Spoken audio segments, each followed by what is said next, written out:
Hello नमस्कार, जय हिंद साथियों। मैं सनी गंगवार स्वागत करता हूँ आपके अपने यूट्यूब परिवार डीके कैडेट में। और कैसे हैं साथियों? जैसे कि साथियों अभी तक हमारा टॉपिक चल रहा था सीखने की सिद्धांत। हम लोग पढ़ रहे थे अधिगम और अधगम में हम लोग पढ़ रहे थे सीखने की सिद्धांत। तो सीखने के सिद्धांत में साथियों बहुत सारे मनोवैज्ञानिक हुए हैं जिन्होंने अलग अलग सीखने के सिद्धांत दिए। तो उनमें सीखने के सिद्धांतों में साथियों अभी तक जो आपने पढ़ा था वो सिर्फ थॉर्नडाइक जी को पढ़ा था। थॉर्नडाइक के नियम पढ़े थे, थॉर्नडाइक के सिद्धांत पढ़े थे। हमने आपको लास्ट लेक्चर में बताया था थॉर्नडाइक के बारे में। तो आज साथियों उसी क्रम में हम आगे चलते हैं। आज हम लोग बात करेंगे स्किनर महोदय की। सीखने के सिद्धांत में अगली क्रम में आज हम चलते हैं स्किनर के साथ में।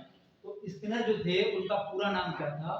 BF Skinner. बीएफ स्किनर का मतलब होता है वुल्फ फ्रेडरिक स्किनर। उनका पूरा नाम था वुल्फ फ्रेडरिक स्किनर। ठीक है, ये अमेरिका के मनोवैज्ञानिक थे। अमेरिका के मनोवैज्ञानिक थे और ये व्यवहारवादी मनोवैज्ञानिक हुए। व्यवहारवादी मनोवैज्ञानिक हुए हैं और ये हार्वर्ड यूनिवर्सिटी में प्रोफेसर थे। हार्वर्ड यूनिवर्सिटी में ये प्रोफेसर रहे हैं। तो इन्होंने वहां पर ही अपने व्यवहारवाद के प्रयोग किए थे आपकी हार्वर्ड यूनिवर्सिटी में। तो इन्होंने यहाँ पर एक सिद्धांत दिया था जो 1938 में दिया गया था। तो इनका बहुत फेमस सिद्धांत हुआ है जिसको मेन नाम से जाना जाता है क्रिया प्रसूत अनुबंधन सिद्धांत कहा जाता है। इसके बहुत सारे नाम हुए और अलग अलग, लेकिन सबसे मेन नाम है जो सबसे प्रसिद्ध नाम है वो इनके सिद्धांत का यही है, क्रिया प्रसूत अनुबंधन सिद्धांत। इन्होंने जो नियम दिया था ये 1938 में दिया था। ठीक है, और इसके कुछ और नाम से भी जाना जाता है इस नियम को। मेन नाम इसका यही है कि क्रिया प्रसूत अनुबंधन सिद्धांत। क्रिया प्रसूत अनुबंधन सिद्धांत, इसको ही और दूसरे नाम से भी जाना जाता है अनुक्रिया उद्दीपक सिद्धांत या आरएस सिद्धांत। इसी सिद्धांत को एक और नाम से जाना जाता है सबलीकृत अनुक्रिया सिद्धांत। सबलीकृत अनुक्रिया सिद्धांत। इसी सिद्धांत को जाना जाता है उत्सर्जित अनुक्रिया सिद्धांत। और इसी को और एक नाम से जाना जाता है, इसको कहते हैं सक्रिय अनुकूलन सिद्धांत। और अगला इसी में और एक नाम से जाना जाता है नैमित्तिक अनुकूलन सिद्धांत। और इसका एक नाम और है प्राचीन अनुबंधन सिद्धांत या प्राचीन अनुबंध सिद्धांत। ठीक है, तो इनका जो एक ही सिद्धांत हुआ जिसका मुख्य नाम हुआ है क्रिया प्रसूत अनुबंधन सिद्धांत, लेकिन उसको और निम्न नामों से जाना जाता है। तो क्या होता है क्रिया प्रसूत अनुबंधन सिद्धांत, आइए जानते हैं। जैसे आप जानते होंगे हम लोग जब छोटे थे तो जब बच्चा छोटा हुआ करता था तो उसको स्कूल ले जाते थे तो बच्चा बहाने मारता था स्कूल जाना नहीं चाहता, स्कूल जाने के लिए रोता था, मना करता था। तो फिर क्या करा जाता था उसके लिए? टॉफी दी जाती थी, चॉकलेट दी जाती थी या कोई लालच दिया जाता था, तो उसकी वजह से वो स्कूल चला जाता था। लेकिन वो स्कूल में फिर ड्रामे करता था, जब तक ड्रामे करता था जब तक कि स्कूल की छुट्टी नहीं हो जाती। फिर अगला दिन आता था, फिर उसकी वही देरी की थी। लेकिन जैसे जैसे बच्चा बड़ा हुआ तो फिर वो धीरे धीरे सीख गया, उसके स्कूल में दोस्त बन गया और उसका स्कूल में मन लगने लगा। हुआ क्या कि पहले भी बच्चा स्कूल गया और बाद में भी स्कूल गया, स्कूल बच्चा दोनों कंडीशन में गया। लेकिन हुआ क्या, इसीलिए इसको कैसे कनेक्ट करेंगे? जो पहली स्थिति थी जब बच्चा नहीं जा रहा था तो उसको कह रहे थे हम शास्त्रीय अनुकूलन, और जब बच्चा अपने इच्छा से जाने लगा तो उसको कहेंगे क्रिया प्रसूत अनुकूलन। तो ये इनके सिद्धांत के अलग अलग नाम हो गए। अब बात आती है कि स्किनर ने अपने प्रयोग किस चीज पे किए थे। तो स्किनर ने प्रयोग किए थे चूहों पर और कबूतरों पर, लेकिन इनके जो मुख्य प्रयोग हुए और जो मुख्य नियम आया है ये चूहों के प्रयोग से आया है। तो स्किनर ने जो प्रयोग किए थे चूहों पर किए थे और उसमें इन्होंने कबूतरों पर भी किए थे। और उसमें प्रयोग में कि कबूतर पेट पर आ जाती है और स्किनर बॉक्स का जिक्र होता है, क्योंकि उन्होंने जो चूहों प्रयोग किए थे और अपना उन्होंने खुद का एक बॉक्स बनाया था जिसको स्किनर बॉक्स कहते हैं। ठीक है, और अब इन्होंने एक पुस्तक लिखी थी ह्यूमन के बिहेवियर के ऊपर। तो उस पुस्तक का नाम इनके हुआ है द बिहेवियर ऑफ ऑर्गेनिज्म। ठीक है, द बिहेवियर ऑफ ऑर्गेनिज्म, ये इनकी बहुत फेमस किताब हुई है द बिहेवियर ऑफ ऑर्गेनिज्म। ठीक है, इसको नोट डाउन कर लें और इसको समझ लें, the behaviour of organism. Skinner को ही अविक्रमित अनुदेशन के जनक भी कहते हैं। अविक्रमित अनुदेशन के जनक किसे कहा गया है? तो वो भी स्किनर को ही कहा गया है। अब आ जाती है स्किनर ने भाषा के कुछ चरण बताए हैं। तो भाषा के क्या क्या चरण बताए हैं? तो स्किनर जी ने भाषा के जो चरण हैं वो 3 बताए हैं। आपको कौन कौन से 3 चरण बताए हैं? नंबर 1 अनुकरण, नंबर 2 साहचर्य और नंबर 3 सबलीकरण। तो अनुकरण का मतलब क्या होता है? जैसे जैसे हम किसी दूसरे को देखते हैं उसका अनुकरण करते हैं और उसी प्रकार धीरे धीरे हम लोग सीख जाते हैं, तो उसको कहते हैं अनुकरण। अब दूसरा होता है साहचर्य। साहचर्य का अर्थ होता है किसी शब्द को किसी वस्तु से जोड़ना, यानी कोई शब्द है जैसे कि आ से आम, तो आ को किसी वस्तु से जोड़ दिया, आम से जोड़ दिया, तो शब्द को अगर किसी वस्तु से जोड़ेंगे तो उसको साहचर्य कहेंगे। अब तीसरा हमने बताया समीकरण।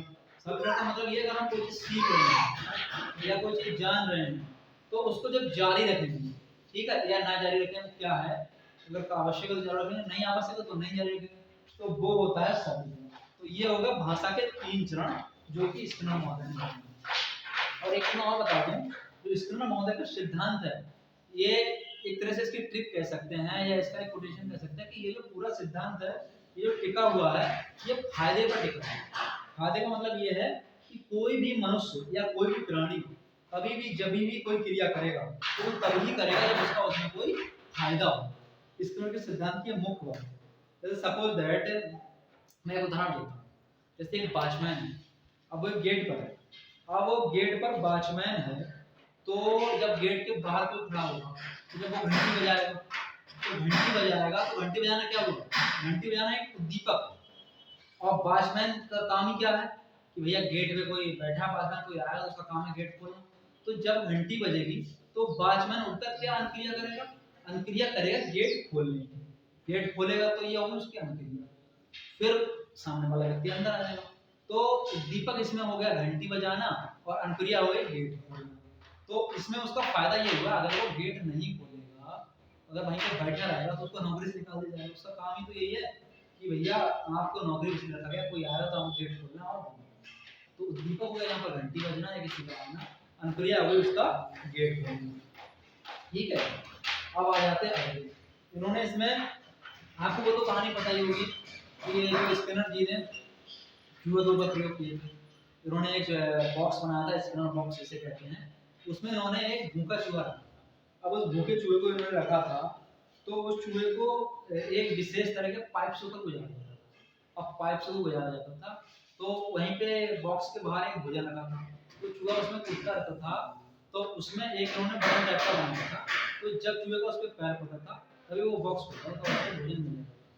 ये तो उन्होंने एक दिया था, और फिर लास्ट में उन्होंने इसमें थोड़ा चेंज किया था। चेंज ये किया था कि एक यहाँ पर उन्होंने घंटी लगाई थी या विशल लगाई थी या कोई साउंड लगाया था। जब वह साउंड बजता था तब ही जुए को भोजन मिलता। तो ये इसके इनके जुए के प्रयोग हुए थे। अब अभी मैंने बताया था कि भाषा के चरण में 3 बताने, तीसरे चरण उसमें था सबलीकरण। अब एक बहुत इंपॉर्टेंट बात आती है कि सबलीकरण की सूची क्या होती है। तो सबलीकरण की सूची का क्वेश्चन आया हुआ है टैग में कि सबलीकरण कितने प्रकार का होता है। तो सबलीकरण जो है वो 4 प्रकार का बताएंगे। एक होता है प्राथमिक सबलीकरण, एक होता है द्वितीयक सबलीकरण, एक होता है धनात्मक सबलीकरण, एक होता है ऋणात्मक सबलीकरण। प्राथमिक सबलीकरण मतलब जो जारी करना है सबसे पहले वो होता है प्राथमिक सबलीकरण। फिर द्वितीय सबलीकरण होता है उसके बाद अगले जारी रखना। और धनात्मक सबलीकरण वो होता है जब भी हम कोई कार्य कर रहे हैं उसके रिजल्ट पॉजिटिव आ रहा है उसको जारी रखना है, उससे फायदे हो रहे हैं, तो धनात्मक सबलीकरण। और ऋणात्मक सबलीकरण वह होता है ये देखो मन विज्ञान रिपोर्ट कि भय अवांछनीय तत्व इसके हटा देने या भय अवांछनीय तत्व हटा देने से जिसकी वजह से अनुक्रिया नहीं हो रही, मतलब कोई भी अनुक्रिया कर रहा हूँ नहीं हो रही जिसकी वजह से, तो उसको ही ऋणात्मक सबलीकरण कहा जाता है। तो ये हो गई स्किनर के बारे में कुछ मुख्य बातें। एक बार फिर से देख लेते हैं कि जो स्किनर थे वो अमेरिका के व्यवहारवादी मनोवैज्ञानिक थे। हार्वर्ड यूनिवर्सिटी में प्रोफेसर रहे हैं। 1938 में उन्होंने अपना सिद्धांत दिया। उनके सिद्धांत के कुछ नाम ये हैं: क्रिया प्रतिशत मंदन सिद्धांत, अनुक्रिया उद्दीपक सिद्धांत, सबलीकृत अनुक्रिया सिद्धांत, उत्सर्जित अनुक्रिया सिद्धांत, सक्रिय अनुकूलन सिद्धांत, नैमित्तिक अनुकूलन सिद्धांत और प्राचीन अनुबंधन सिद्धांत। और उन्होंने प्रयोग किस पे किए? चूहों पर किए और कबूतरों पे किए। कबूतर पेटका पे किए, स्नेक बॉक्स पे किए। इनकी बहुत फेमस जो पुस्तक हुई है उसका नाम है द बिहेवियर ऑफ ऑर्गेनिज्म। ठीक है, द बिहेवियर ऑफ ऑर्गेनिज्म यानी कि प्राणी का व्यवहार। और इन्हें अपकिरण में अन्वेषण का जनक भी कहा जाता है। उन्होंने भाषा के 3 चरण बताए हैं। पहला चरण अंतरण, दूसरा साहचर्य, तीसरा सबलीकरण।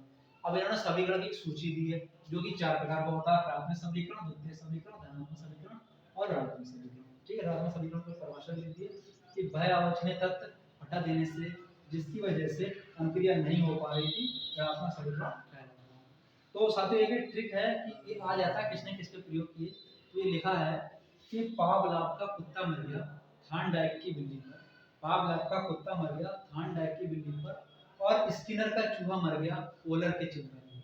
अर्थात जो पावलाव ने जो प्रयोग किए थे वो फेमस प्रयोग हुए कुत्ते पर हुए हैं, और थार्नडाइक ने जो प्रयोग किए थे वो बिल्लियों पर किए हैं फेमस प्रयोग। स्किनर के जो फेमस प्रयोग हुए वो चूहा पर हुए हैं, और कोलर के जो प्रयोग हुए हैं वो आपके चिंपैंजी पर हुए हैं। उन्होंने 6 चिंपैंजी थे इनके प्रयोग में, लेकिन जो मेन चिंपैंजी था जिसका नाम सुल्तान था, उन्होंने उस पर प्रयोग किया। तो हमने क्या क्या पढ़ लिया, हमने थार्नडाइक पढ़ लिया और स्किनर पढ़ लिया। अभी हमको अगले लेक्चर में पावलाव पढ़ना है और कोलर पढ़ना है। ठीक है साथियों, थैंक यू।